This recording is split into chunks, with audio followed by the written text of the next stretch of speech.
We talk a lot about how both sides, no matter how this election turns out, are going to have to hold hands and get a lot of these vexing problems done. Keep in mind, the end of the year, we have all those Bush tax rates expiring. We have all those sequestration cuts. They kick in at the end of the year. To a guy who was trying to reach across the aisle, Democrat Senator Mark Udall of this fine state of Colorado.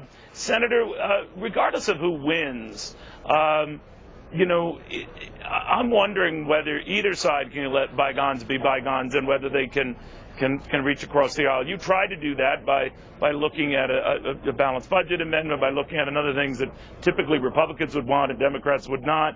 Not too many followed up on that, nor many Republicans on the other side to follow up on what Democrats like. So there's still a lot of ill will out there, is there not? Hi, Neil. Hey, welcome to Colorado. We're excited to host the debate tonight on a beautiful fall day here. But to your question, we have to let bygones be bygones. I appreciate the shout-out you just gave me. We need to start with the Bowles-Simpson architecture, and then we ought to add some corporate tax reform in there, lower rates, generate more revenue. But the country's future really depends on getting our fiscal situation right.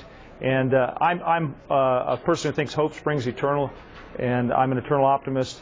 We're going to go back to work after the election concludes, and I hope we do what we need to do as soon as possible so some of the terrible dynamics or the terrible events you just alluded don't actually unfold, like the sequester, like the tax cuts expiring, with no real focus on how you best change the tax code.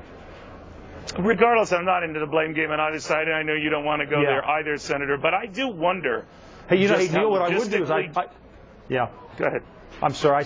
I'd blame both sides, so let's set aside the blame game and sit down and go to work. And I'm sorry I interrupted you. Let me let you finish. No. It's a very good point. I guess what I was going to say is we do have these expiring rates. We do have so much that has to be done, including the Medicare thing, the AMT allowance, and all this other stuff, all hit at the same time. Is it fair to say, as a number of Republicans and Democrats have told me, Senator, that they might just extend everything, including rates for the well-to-do, for another 3 months, 6 months, regardless of who wins, to do this with clear eyes in the new year? What's your thinking?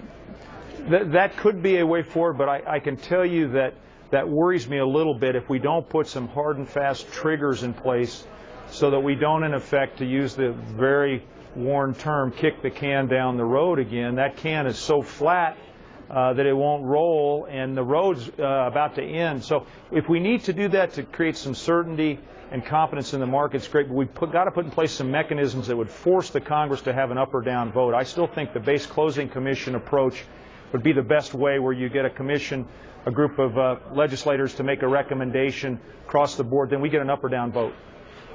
All right. Sounds easy. We'll see if we can get it done. Sounds easy. It's always a pleasure, sir.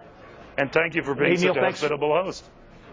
Thanks for having me on. We're going to get this done. This is the most important thing, is to get our fiscal house in order. Thank you, Senator. We are